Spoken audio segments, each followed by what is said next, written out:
Some shows talk about one team. Other shows barely talk sports. This show will talk Packers, Brewers, and Bucks every day. It's Wisconsin Sports Daily with Steve Sparky Fifer, served up by Wendy's on the Wisconsin Sports Radio Network. Download the Wendy's app today.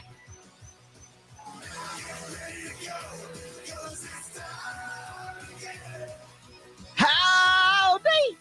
How are we doing here on a Thursday? We are almost to Friday, which means we are almost to the weekend. And I was so happy about it. And then I was driving home last night, talking to my mother, like I do every day. You should talk to your parents as much as often. You don't know how long they're going to be here.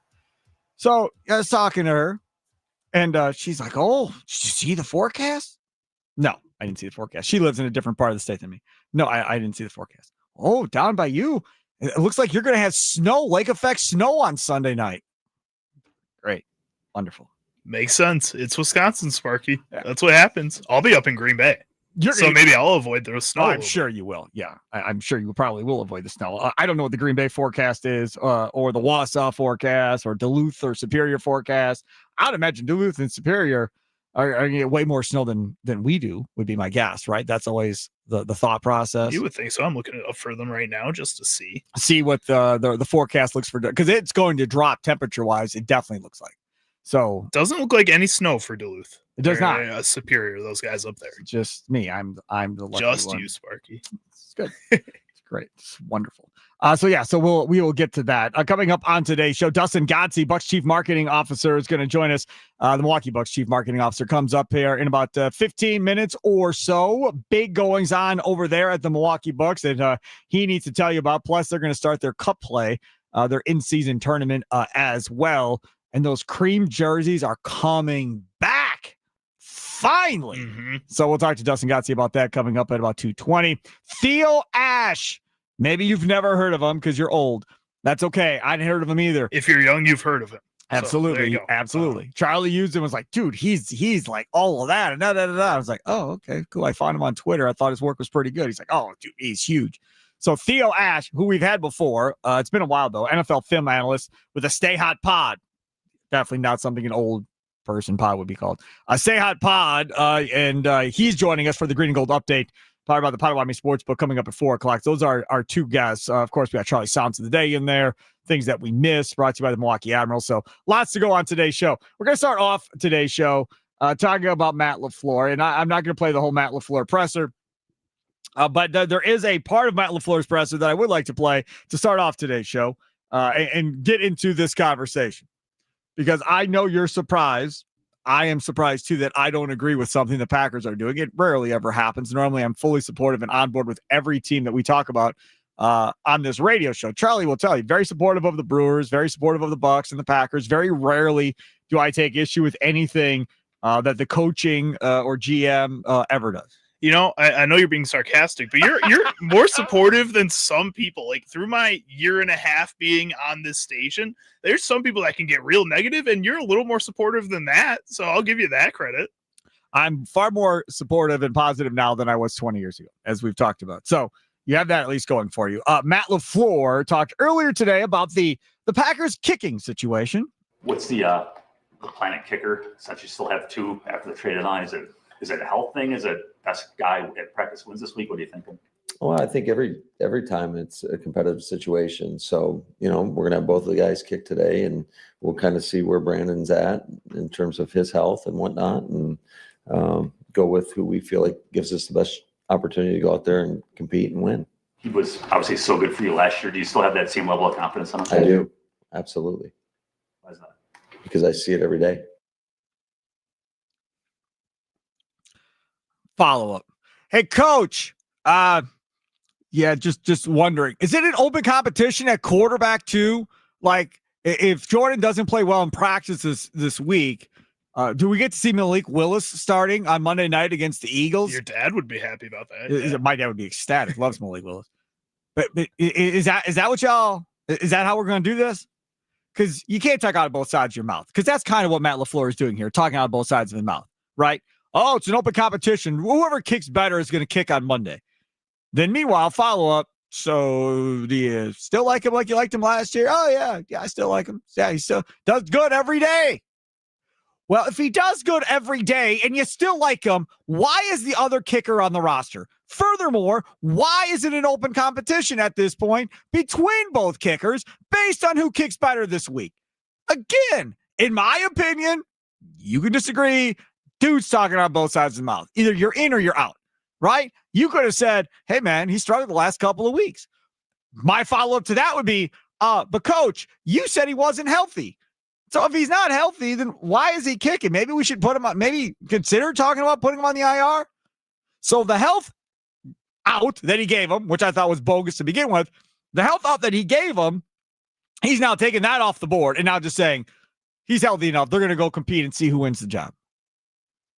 My question is simple. Do you think Matt LaFleur is handling this situation correctly by having an open competition this week and whoever outkicks who gets the kick on Monday night against the Philadelphia Eagles in a relatively big game from a measuring stick standpoint to see just how far away you are from probably the best team in the NFC, the Philadelphia Eagles, regardless of record? You know, how far away you really are from dealing with these guys, because more than likely you're going to have to deal with filling the playoffs at some point if you want to go to the Super Bowl. Nicolay Law Talking text line 414-677-1250, 414-677-1250 on the socials at WI Sports Radio. We broadcast live from Wisconsin Sports Radio Network studios, powered by the Potawatomi Sportsbook. I hate how he's handling it. I'm 1,000% against how he's handling it. In my opinion, if you're out on McManus, then be done out on McManus. Or if you think the injury is playing into it, then put him on the IR for 4 weeks and let the other dude have a shot at kicking, fine. And then make your determination when McManus comes back what you're going to do. But from a fan perspective, I find it hard to believe that anybody around the National Football League would justify giving a kicker a brand new deal in the offseason. The replacement guy comes in because he's hurt, has 2 good games, and now it's an open competition after you just gave him a new deal. And you're wasting 2 roster spots on field goal kickers. Pick one and go. Because I'll tell you right now, if you cut McManus, he's getting picked up. Gonna happen. Guarantee you it's gonna happen. Could this be a show for the fans and the media that are clamoring for McManus to lose his job? Could be, right? Might not be a fair, open competition. Might not be. He might be saying this, but he knows no matter what happens during the week, McManus is kicking on Monday. He's just saying this to appease the fans like, oh, yeah, okay, fine. Yeah, it's an open competition, right? We're doing this to make you all happy and think like, you know, we're about to panic on Brandon McManus. I hope that's what he's doing. I hope this isn't real. I hope he's not bailing on Brandon McManus. I really hope that's not what the case is at this point. Let's go to Trell, north side of Milwaukee. You're first up. Wisconsin Sports Daily, served up by Wendy's. What's up, Trell? Hey, what's going on, Sparky? How are you? I'm doing pretty good. I would say, Sparky, I think that he is, and I don't think it has anything to do about the injury or anything to do about it being a kicker competition. I think there's a lot of pressure on Matt LaFleur. I really do. And I know that the fans around here have been, kind of being fandom, and sometimes we can overreact and sometimes we can speak from emotion. But I've been perplexed by a lot of the articles, a lot of the podcasts, the talking heads around that have pretty much been saying like this is a make or break season for Matt LaFleur. I didn't think that his job had got to that level. But when I really think about it and think that he is going to be up for a big decision, policy is going to be up for a big decision about contract extensions after the season is over, and we're about halfway through the season now, I think there's a lot of pressure on Matt LaFleur. And with the Tucker Kraft injury, I wouldn't be surprised if we see a lot of things that seem like they're coming out of desperation from LaFleur right now, because I think he's got to put up or shut up at this point, because if they don't finish the season well, and let's just say they go out in the dud and they lose early in the playoffs, I guess at this point I wouldn't be surprised if he's not the coach next year. So maybe maybe that has more to do with how he's going about things than it would regularly do. I don't know if he feels the job security that maybe he thinks as a coach in his position and what he's done for the franchise so far that he should be in. And I think that's playing a big part in what we're seeing playing out this week. That's the thing. I don't think he's getting fired if they make the playoffs. I don't. If they make the playoffs, he's good. I don't care if they get knocked out in the first round or not. I really don't think LaFleur loses his job unless they lose like 4 or 5 in a row to the end of the season and he loses the locker room.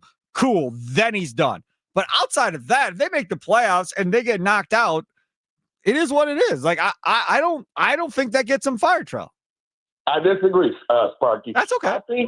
I think they got to make a run in the playoffs. I think if they lose the first game in the playoffs, kind of like last year, I think Ed Policy is going to think long and hard before giving him a 4 or 5 year extension. That's just where I sit on it. It just feels that way. And I think the reason why I'm saying that, because I'm very surprised by how many people I'm hearing coming out, kind of putting his job like, and I've been surprised, even locally. Locally, I think the Locked On Packers guy, I forgot his name, he pretty much Peter Bukowski. He said that Jordan Love outgrew Matt LaFleur. Matt LaFleur needs to catch up.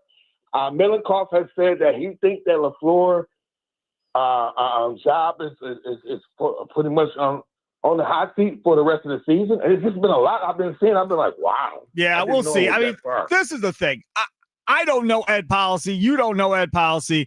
Maybe Peter Bukowski knows Ed Policy or Andy Herman knows Ed Policy. I have no idea. I don't know him. I've never had a conversation with the man. I don't know where his head's at or what he's thinking at this point. Thanks for the call, Trell. I'm just going to say this. If you decide that you're going to can LaFleur after this season, after a guy that goes to the postseason, with all the wins he has in his career over the not as many losses by far, and after he has developed Jordan Love and what he's done so far with what he's had the last 3 years, A, he's going to work next year somewhere. Might be in your own division if you're not careful. And B, you better make sure you get the next one right. There better be a Super Bowl ring attached to it, because if the next guy that comes in goes to the playoffs and loses every year, did you get any better? No. You didn't. That's exactly what I was going to say. If you're going to do this, it has to be like the Raptors when they fired Dwayne Casey. You have to know that a championship is coming up imminently. You like better next year. You better not miss, and you better not pull a Luke Fickell and have this thing train wreck and go backwards when you decide to make the move. When they got rid of Mike McCarthy, a lot of people were like, "Oh, okay, good." I wanted them to get rid of Mike McCarthy like 2 weeks earlier than they did, because there was still a chance for that team to make the playoffs. And I'm a firm believer of you get that pick-me-up when a coach gets fired. Happens every time, right? A coach gets fired, and all of a sudden the team rallies, and they get on a little bit of a run. 2, 3, 4, 5 games if you're an NBA team or MLB team. I was like, okay, they got a chance to make the playoffs. So if they're going to get that pick-me-up, get rid of him now before it's too late. And they didn't. They waited till they were pretty much eliminated, and then they made the move at that point when it was too far gone. But even when they did that, it was that dude won a Super Bowl. That dude helped, come up with a Hall of Fame quarterback and coach Aaron Rodgers up. You better be right. And when they hired Matt LaFleur, there weren't a lot of people going, "Oh, yeah, what a great hire. Y'all did great." Everyone was like, who the hell did they just hire? Like, what are we doing? And then they look at his offensive numbers. It wasn't very good as an offensive coordinator for his 1 year in Tennessee. And everybody questioned it. Well, guess what? They were right. It worked. Did it work to the point of a Super Bowl like it did for Holmgren, like it did for McCarthy? No, it didn't work to that level. Not yet. But if you're going to bail, you better not have regression with whoever you bring in here after this, because whoever that is going to have to figure out how to work with Jordan Love. They got to be on the same page. They got to learn chemistry. And that person has to be coming with the idea of it's going to always be young on offense because you got all your money on the other side of the ball right now. So that also has to be part of it too. Let's see. Scotty Tiffany says, way to ice both kickers before the game even starts. That's pretty funny. But that's the other part about it too, right? So is there a little bit of a pressure when you're in a game and the other dude's on the sidelines knowing that he ain't going to get cut because they're waiting to see whether or not you can do what you have to do? Like, is it helping McManus or hurting McManus? Then there's another kicker on the roster right now. I think it's probably a little bit of both, if we're being honest. McManus at this point in his career, he's pretty close to retirement, closer than Haversick is at this point. He's made a lot of money. He's kicked great throughout his career. Yeah. I think at this point, yes, it is a little frustrating. It does kind of get your juices flowing a little bit that there's another guy on the roster sitting right behind you, a guy who has the all-time record for the longest field goal in Packers history. He's sitting right there. Yes, that frustrates you a little bit, but at the same time, you know you're injured. You know who you are. You know that this is not a situation that in the long term, you're probably going to lose. That may be, but Matt LaFleur may have forgotten who he is. That's part of it. MJ, south side of Milwaukee, you're next on the Nicolay Law Talking text line. What's up, MJ? Hey, thanks for taking my call, guys. Sure. I was thinking, maybe this might be, hey, if both these guys are so good, we need to have them compete for this spot, and maybe we can, trade them or do some kind of move with them. Maybe that's the thinking, because otherwise I agree, it is a little bit weird.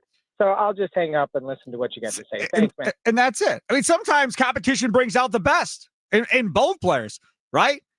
But to do it in the middle of a season after you just gave this guy a contract, like if this was McManus last year, had no team, Packers get him for the rest of the year, and he comes out and he's missing kicks the first 3 games. And you're like, okay, well, we got to go get somebody else. This isn't working. So we're going to bring somebody else in. You are going to kick 2 plays on Monday. Cool. I wouldn't have a problem with that. That's not what this is. He showed you he could kick at Lambeau Field last year. But either way. Coming up next, Dustin Godsey, Bucs Chief Marketing Officer, will join us to talk about the Cream City jerseys are coming back. We got the Cup starting as well. That's all straight ahead. Wisconsin Sports Daily, served up by Wendy's. Live from Wisconsin Sports Radio Network studios, powered by the Potawatomi Sportsbook. And don't forget about the Snickerdoodle Cookie Frosty Fusion. I've realized if I say it fast, I have a better chance of executing. You nailed it. Yeah. If I say it slow, I'm going to screw it up. It's that time of year, the sing-songy, family, gathery, baked goodsy season. Wendy's went and made the Frosty of your holiday dreams. It's a Snickerdoodle Cookie Frosty Fusion made with swirls of sweet, gooey Snickerdoodle sauce and chunks of cinnamony Snickerdoodle cookies. It's full-on cookie nostalgia. So preheat those mouth ovens because the Snickerdoodle Cookie Frosty Fusion is here. And it's seriously delicious. The iconic Frosty mixed with sweet Snickerdoodle cookies. It's gotta be Wendy's.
Welcome back. It's Wisconsin Sports Daily, served up by Wendy's. Sparky here. Charlie using other side of the glass here on a Thursday. That means Friday is tomorrow, and we are to the weekend.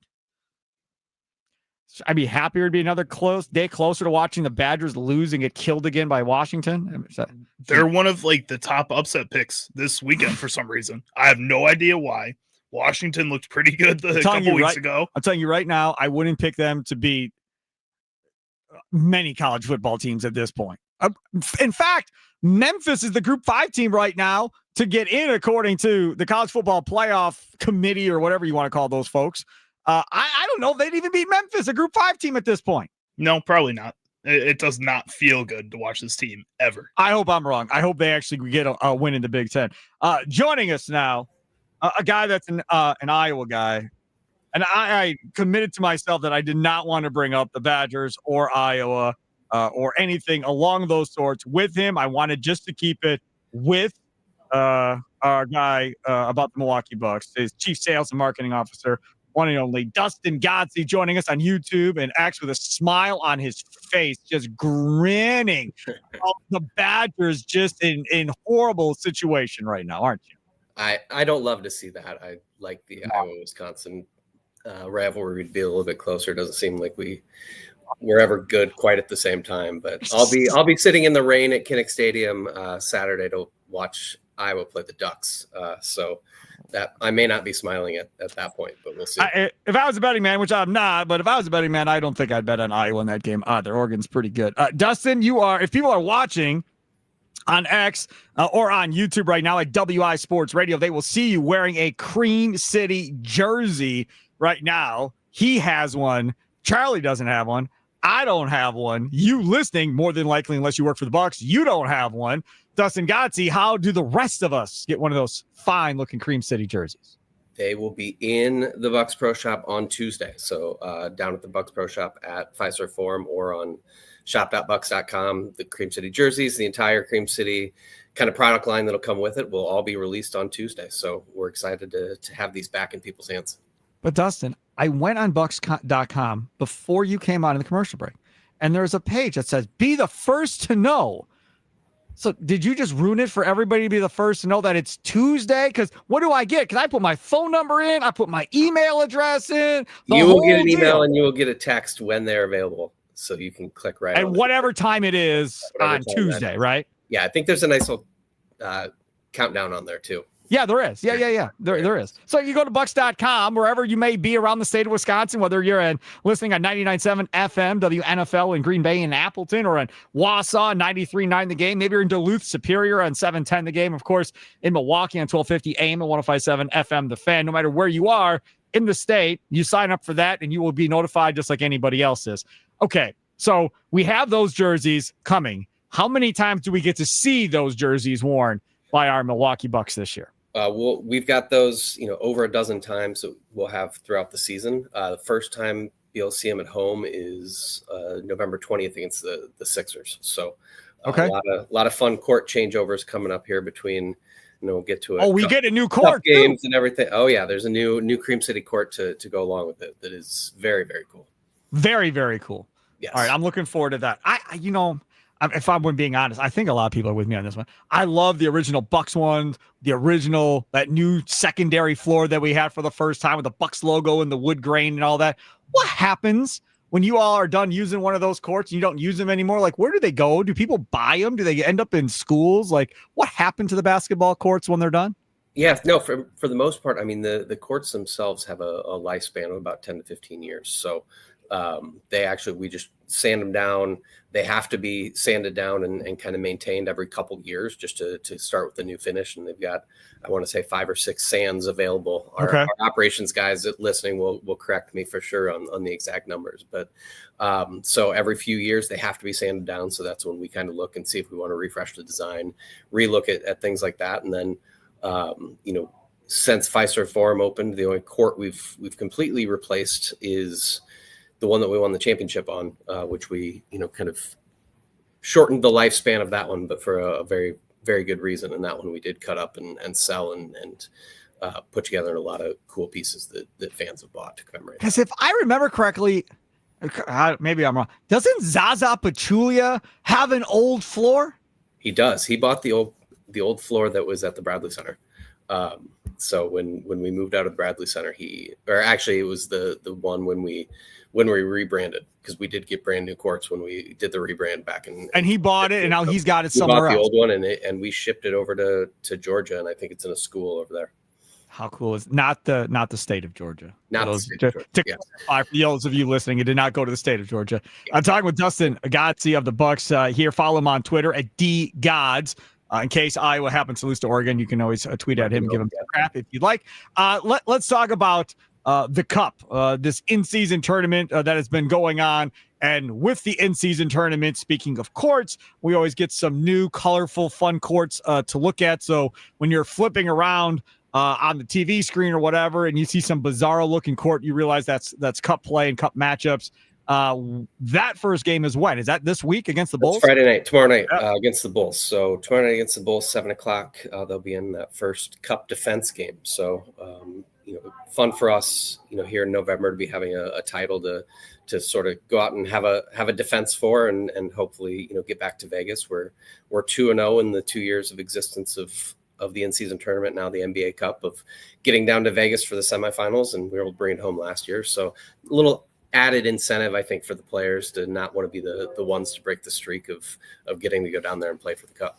That's pretty cool, indeed. How have the fans reacted to that, as far as, how much can you tell that, oh yeah, people are digging this and are getting into this for these games? We do see, league-wide and here especially, you do see a pop, and it does feel different than, first of all, the atmosphere in the building for these games. It does feel like you're playing for something. I think that was one thing that everyone always kind of wondered was, would fans coming in even, would it know the difference differently and know the difference? I do think, the courts help in some of that stuff to make it feel different, but we do a lot. Our game entertainment team does a lot to make it feel, special in the building.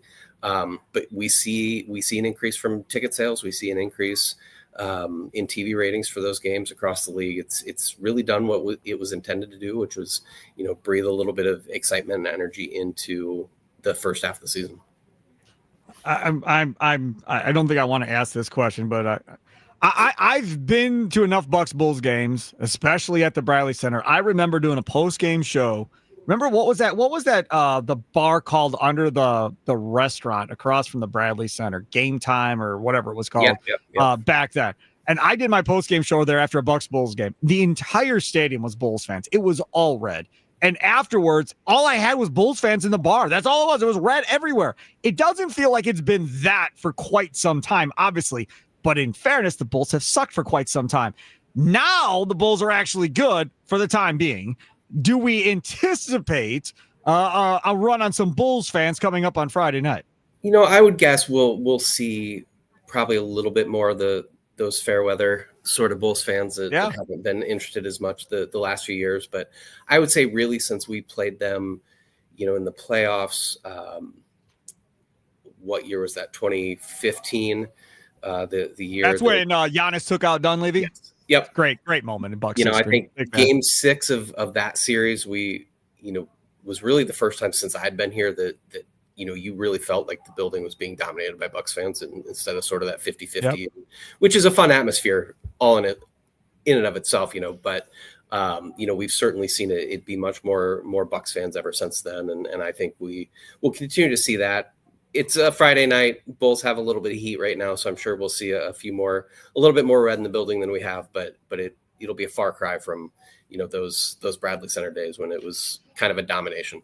All right, if people want to get tickets for that game or for the game coming up against the Sixers when you debut the Cream City Classic jerseys as well, or any other game. I mean, you got Durant and the Rockets coming up on the 9th. On Sunday afternoon will be a great one as well. So yeah, that's a 2:30 tip. I mean, that's perfect. There's no Packer football, so there's nothing to distract you. The weather is going to be way colder than it is currently. Yeah. Right, so why not go down the Deer District, have something at maybe that Bob's Watch Bar that they got going on over there, and then you come on over and hang out with you all. Absolutely. Still a few tickets available for both those games, bucks.com or the Bucks app. You can get those. Real nice and simple on that. Dustin, did I miss anything?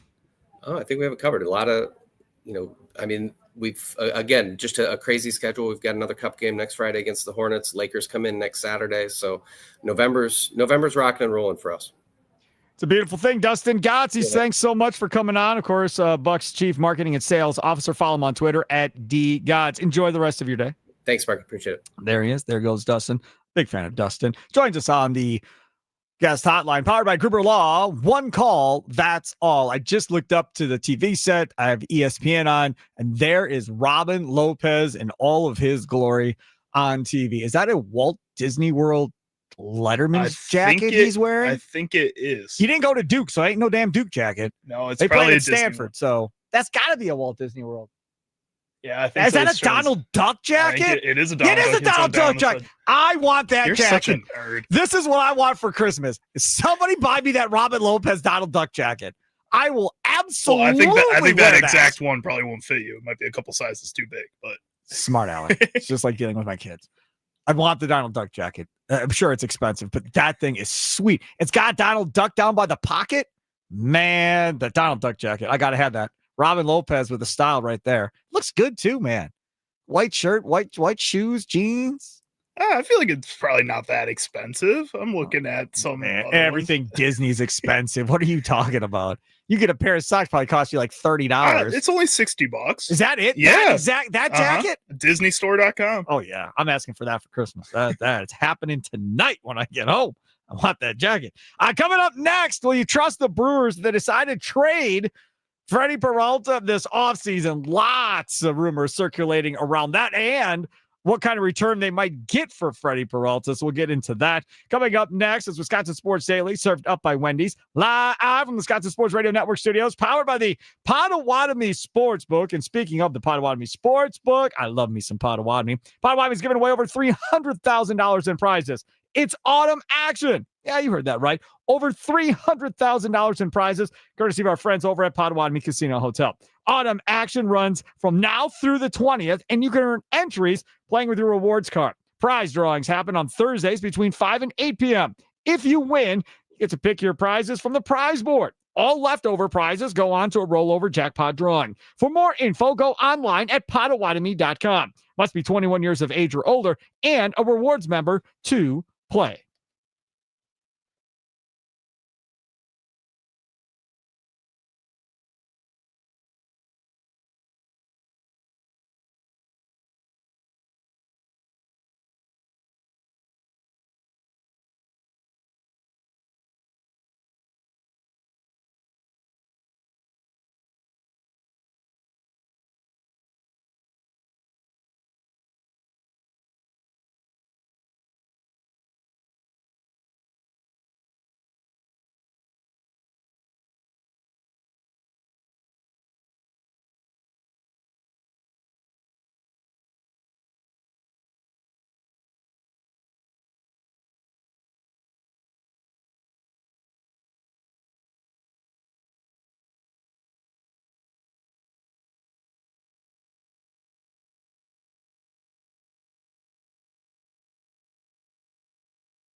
It's Wisconsin Sports Daily, served up by Wendy's. Got some breaking news on the Brewers. I know we're going to talk about Peralta and possible trades and all that stuff. And we will have time in this segment because we're going to have a little bit longer time here.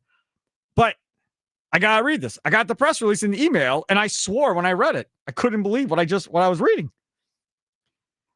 It says Ricky Weeks. We know who Ricky Weeks is, right? Played second base for the Brewers for a long time. All of that. Who has served as the Milwaukee Brewers associate manager over the last 2 seasons. So he was brought in when Pat Murphy was the manager. And the associate manager thing, made up title, bench coach. Okay, fine. But when that went down, I literally said to everybody, because I mean, at that point, I wasn't necessarily on the air. But at that point, I was telling everybody, I was like, they don't trust Pat Murphy. They don't think Pat Murphy is going to be that guy. Pat Murphy's going to get him from point A to point B, and then he's going to groom Ricky to be the next manager to replace him. That must be what they're thinking. Then I start talking to some people, and they're telling me, no, that's not what it is, Sparky. No. Pat wanted Ricky Weeks with him. So I have no idea. But no longer will Ricky Weeks be in that role. That is all done. Instead, Ricky Weeks will be transitioning to the role of special assistant to baseball operations and domestic international scouting. The announcement was made by President of Baseball Operations and General Manager Matt Arnold. Said Arnold, quote, Ricky is not only a well-respected member of the Brewers organization, but also the baseball community. This new role is an opportunity for Ricky to advance his career and broaden his experience. Building off of what he has accomplished already as a player, coach, and baseball operations executive, we have no doubt that he will succeed in the new challenge. In the new role, Weeks will assist with the evaluation of draft eligible and international players as he attends player tryouts, key tournaments, and signing day events. He will be instrumental in preparation for the first-year player draft and assist in the recruiting and evaluation process of possible player signings, both professional and amateur. He will also work with baseball operations leadership on player acquisitions and the assessment and recommendations of on-field rule changes and other changes relative to on-field competition. Okay. Couple things. Number one, that's not remotely close to doing what he's just been doing, right? That's the first thing. If we rewind in time in Brewers history to when he was Craig Counsell and not the trader yet, the guy that we all really liked at that point, how did he come into this? He sat in the front office in some special assistant coffee roll or whatever they had for him, and he sat up in the front office with Doug Melvin, and he learned the front office to maybe either be a GM someday, whatever the case is. That's where he was. Then they decided that they were going to move on from their manager, and Doug convinces Counsell to go down there and give it a shot. Then they bring in David Stearns, and they tell David Stearns, you got to keep Counsell for at least a year, whatever it's going to be, year and a half. And then you can make your own decision if you want to move on, if you all can't work together. But you're keeping him for that first full year as GM. Okay. Thankfully, it all worked out. He became a really good manager, obviously, and then turned coat and went to Chicago. It is what it is. So we saw how that transition worked. This thing here with Ricky is almost in reverse order a little bit, because now he is completely out of managing, and he's going to start scouting like high school and college players and doing stuff for the draft. So one of two things happen. A, he grew tired of the day-to-day stuff of being away from his family, whatever else the case may be, and didn't like leading that life anymore, because it's a lot, man. It is a lot. So that could be A, what happened. And he went to Matt Arnold and said, hey, what else can I do? Because I don't want to do this anymore. Or B, he read the writing on the wall of Pat Murphy's not going anywhere anytime soon. So I'm sitting here essentially auditioning, possibly, and hoping that somebody from another team wants me. But maybe Ricky Weeks is like, I don't want to go manage another team. I want to stay in this organization. I like being a Brewer. And maybe he's like, okay, so how do I maneuver my way around? Maybe now Ricky Weeks has his eye on the prize to maybe run the draft one day, to maybe be GM one day of the Milwaukee Brewers. So maybe that's what's going on with Ricky Weeks. So that was surprising that Ricky Weeks is no longer. The shocking part of this press release is this. The role of associate manager will not be replaced. The responsibilities of the position will be redistributed and taken on by other members of the coaching staff. The Brewers will have further information on the 2026 coaching staff at a later date. I told Charlie in the break when we saw this, I said, Charlie, go find me MLB teams who doesn't have a bench coach. I've never heard of this in my life. So if we head over to Pro Baseball Reference, who it's a good website, very kindly has a list of all the current Major League Baseball coaching staffs. Now, this is as of July 7th, so some of these teams aren't updated, so it still has Ricky Weeks. Whatever, it's for the first half of the year. It's as updated as it's going to get. The only two teams in the league that didn't have bench coaches at that point in the season were the Pittsburgh Pirates, who fired their manager halfway through the year. And the bench coach went to become the manager, and they didn't replace him. And the Washington Nationals, who did the same thing. Okay, so everybody had a bench coach. Everybody else had a bench coach. This is, I don't know whose call this is, one way or the other. And I'm not going to sit here and go, blah, they're a bunch of cheapskates. They're just saving the money or whatever the case may be. I'm not going to say that because I don't know if that's the case. I haven't talked to Pat Murphy or anybody else to know whether or not it came down from above of, hey, man, we're going to save that salary. Everybody else can do something. Most of us, right, have probably been a part of a job where somebody gets let go and then they come into the room and they go, hey, we're not replacing that person. So you're going to be taking on these duties of that person. You're going to do this. You're going to do that. And we're going to continue on, but we're not replacing that person. Right? It's happened to a lot of us at some point in whatever career field we're in.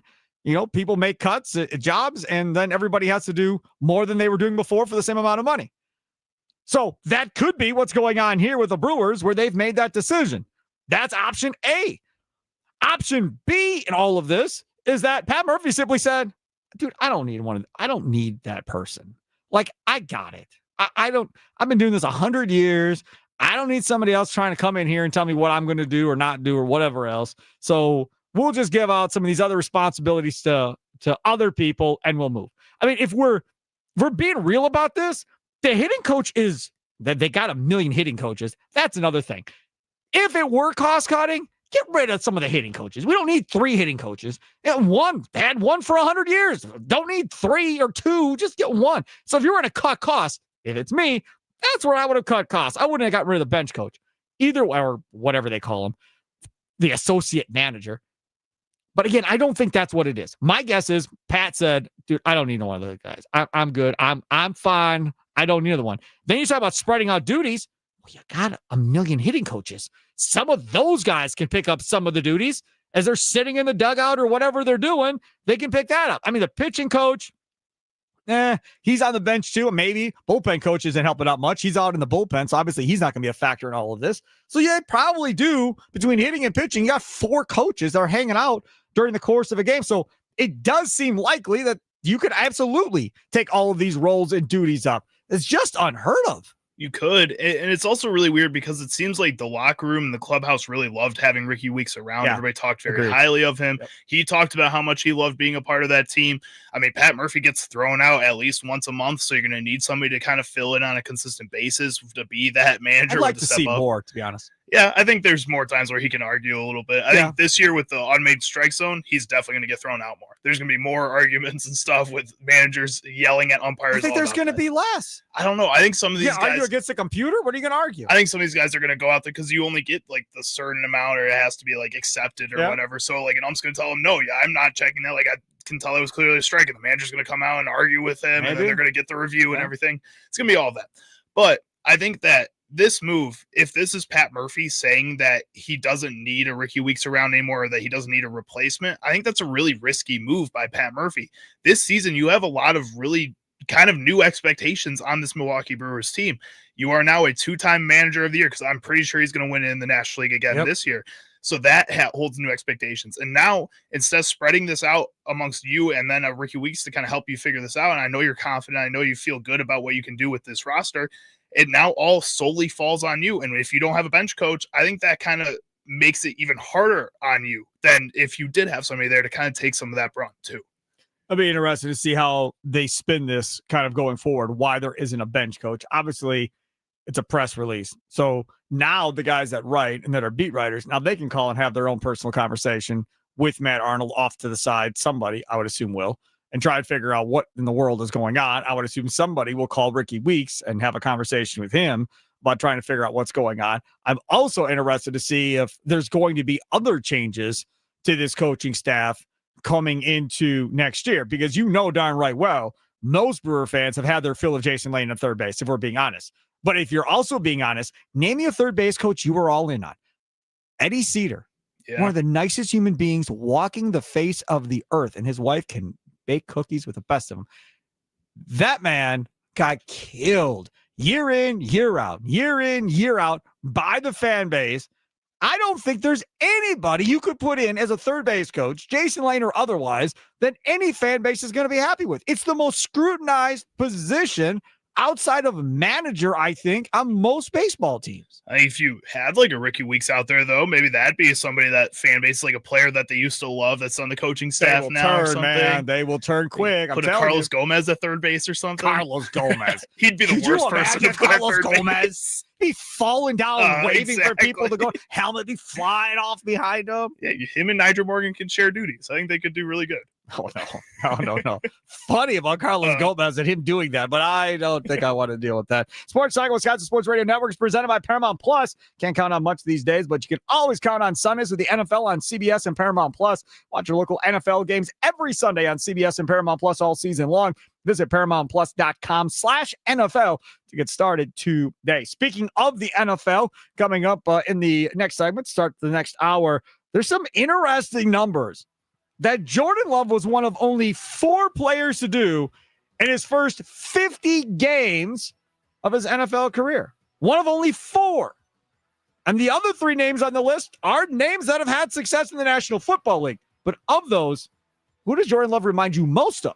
We'll discuss that coming up next. Wisconsin Sports Daily, served up by Wendy's, live from the Wisconsin Sports Radio Network studios, powered by the Potawatomi Sportsbook. Steve Sparky Fifer is here. Charlie Usen is over there. You'll hear Charlie's sounds of the day in its normal time slot today, coming up this afternoon at 3:40.